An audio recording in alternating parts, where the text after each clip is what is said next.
आदाब, मैं हूं सैयद आसिफ जा और एक बार फिर ईमान न्यूज़ के साथ आप सबके हमरा मौजूद। बात ईमान की, बात इंसान की, और आज बात हिंदुस्तान की।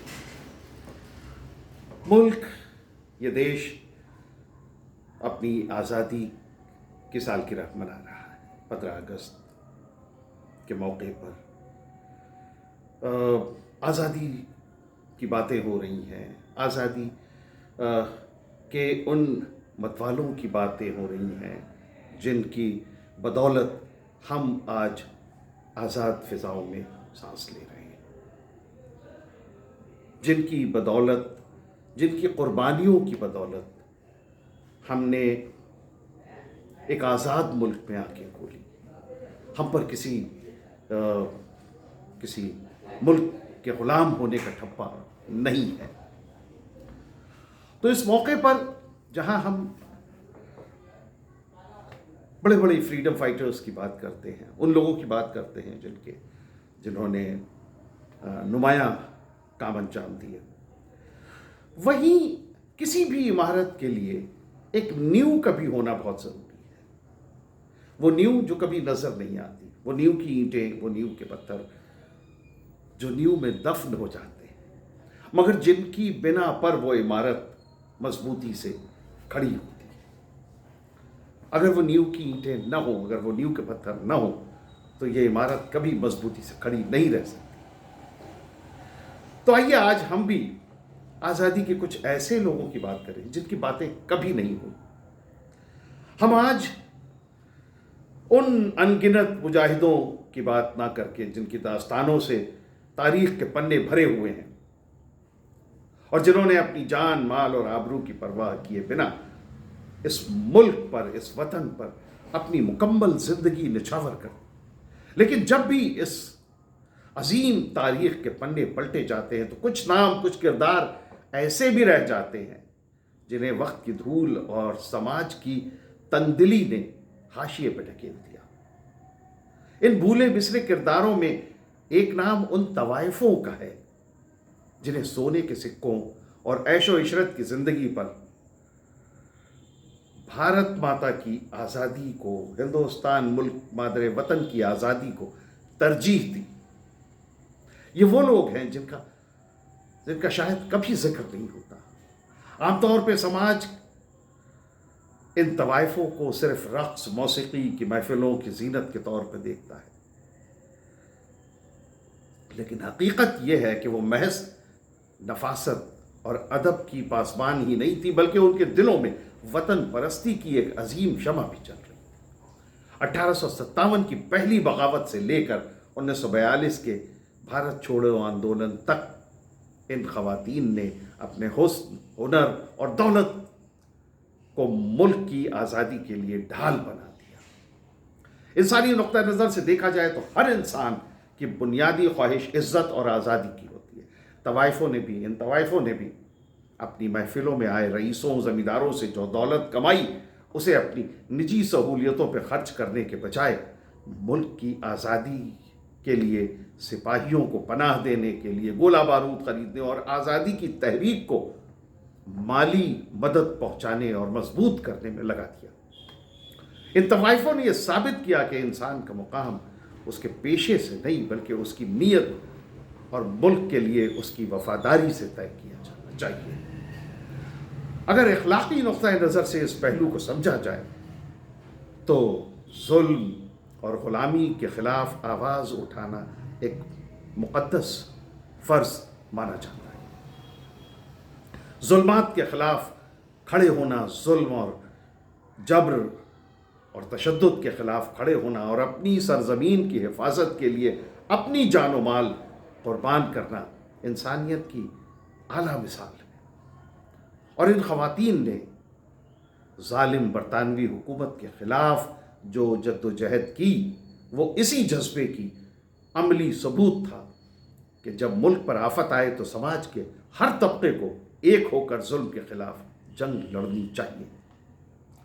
1857 के ग़दर में कानपुर की अजीज़न बाई का नाम सुनहरे हरफों में दर्ज है। अजीज़न बाई महज एक नाचने गाने वाली नहीं थी, बल्कि उन्होंने मर्दों का लिबास पहनकर, हाथों में बंदूक थाम कर और घोड़े पर सवार होकर बरतानवी फौज का सामना किया।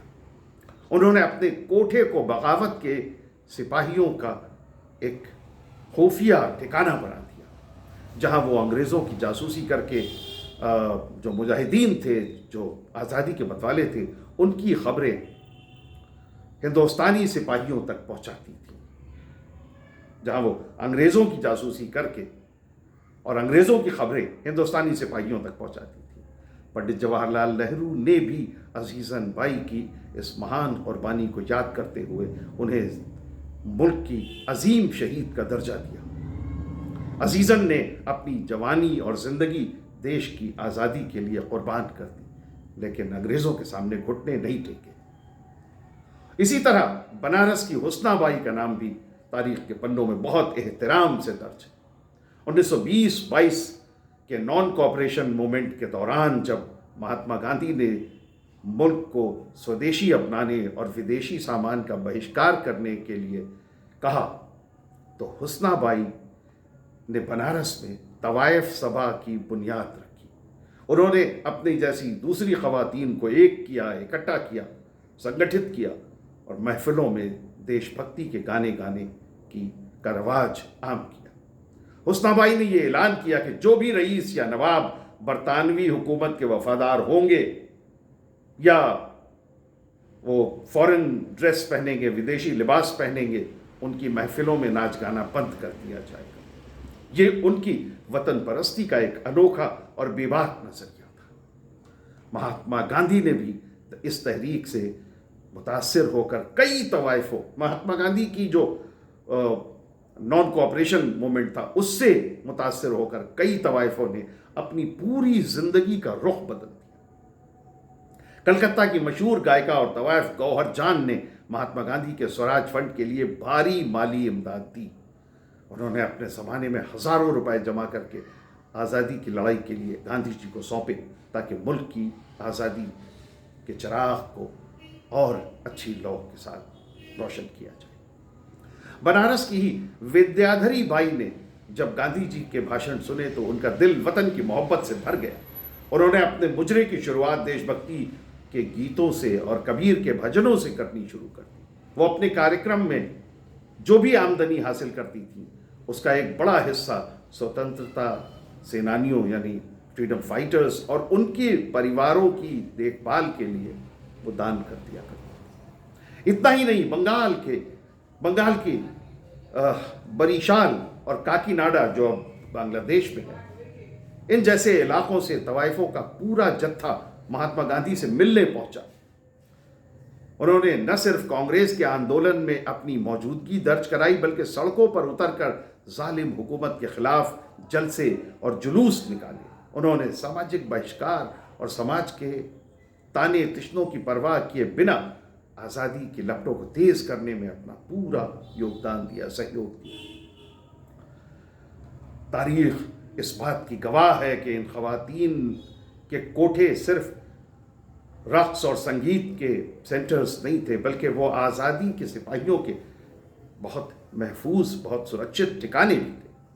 जब बरतानवी पुलिस स्वतंत्रता सेनानियों के पीछे, इन मुजाहिदों के पीछे पड़ी होती थी, तब यही कोठे उनके छिपने और उनकी पॉलिसी को आगे, उनकी स्ट्रेटजीज़ को आगे की बनाने का काम करते थे। अंग्रेज़ हुकूमत कभी ये गुमान भी नहीं कर सकती थी कि नफासत और महफिलों के पीछे, इन रक़्स की महफिलों और गाने और बजाने के पीछे इतना बड़ा इनकलाब पक रहा है। जब अंग्रेज़ों को इस बात का एहसास हुआ तो उन्होंने कई जगह तवाइफों की जायदादें जब्त कर दी, उनके कोठों को वीरान कर दिया, उन्हें जेलों में डाल दिया।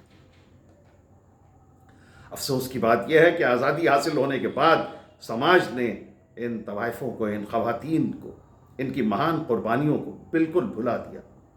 जिस समाज की आज़ादी के लिए उन्होंने अपना सब कुछ लुटा दिया, उसी समाज ने उन्हें कभी वो इज़्ज़त, वो मुकाम, वो मर्तबा नहीं दिया जिसको वो सही मानों में, जिसकी ये खवातीन हकदार थी। उनकी देशभक्ति को, उनके मुल्क के लिए उनकी मोहब्बत को उनके पेशे के तराजू में तौल कर अनदेखा कर दिया गया। और ये तारीख़ की एक बहुत बड़ी नाइंसाफ़ी اور نافرمانی ہے ان نیک خواتین کے پیچھے کے لیے۔ انسانی اور اخلاقی نقطۂ نظر سے یہ بے حد ضروری ہے کہ ہم اپنے عتیق کا ایمانداری سے جائزہ لیں۔ دیش بھکتی کسی خاص ورگ، کسی منزل یا کسی ذات کی امانت نہیں ہوتی۔ جن طوائفوں نے اپنی جان و مال ایثار کر کے، قربان کر کے ہندوستان کی آزادی کی نیو کو مضبوط کیا، وہ ہمارے لیے، ہم سب کے لیے سمان کی پاتر ہیں۔ ان کی ہمت، جسارت، دلیری اور ملک کے لیے ان کا جذبہ دیکھتے ہوئے یہ کہنا بالکل غلط نہیں ہوگا کہ ان میں وطن کی حفاظت کرنے والی عظیم روح اور عظیم طاقتیں موجود تھیں۔ آج جب ہم آزادی کی کھلی ہوا میں سانس لے رہے ہیں تو ہمارا یہ اخلاقی فرض بنتا ہے کہ ہم تاریخ کے ان خاموش اور گمنام مجاہدوں کی قربانیوں کو یاد کریں۔ حسنہ بائی، عزیزن بائی، گوہر جان، ودیادھری بائی جیسی انگنت خواتین کی داستان شہادت ہمیں یہ سکھاتی ہے کہ ملک کی محبت سے بڑا کوئی مذہب، کوئی پیشہ نہیں۔ ان کی اس عظیم قربانی کو سلام کرنا اور انہیں تاریخ میں ان کا جائز مقام دینا، یہی ان خواتین کے لیے ہماری سچی شردھانجلی ہوگی، ہمارا سچا ٹریبیوٹ ہوگا۔ انہیں سلام۔ آزادی کے اس موقع پر ہم ان تمام خواتین کو اور ان کے کنٹریبیوشنز کو سلام کرتے ہیں۔ تو یہ تھا ایمان نیوز پہ ہمارا آج کا ویڈیو۔ ایمان نیوز کے ساتھ اپنی محبتوں کا سلسلہ بدستور جاری رکھیے۔ ہمارے ویڈیوز کو لائک کیجیے، شیئر کیجیے، فارورڈ کیجیے، ہمارے چینل کو سبسکرائب کیجیے اور اپنی باتیں، اپنے خیالات، اپنے تاثرات کمنٹس کے ذریعے ہم تک پہنچائیے۔ بہت بہت شکریہ۔ خدا حافظ۔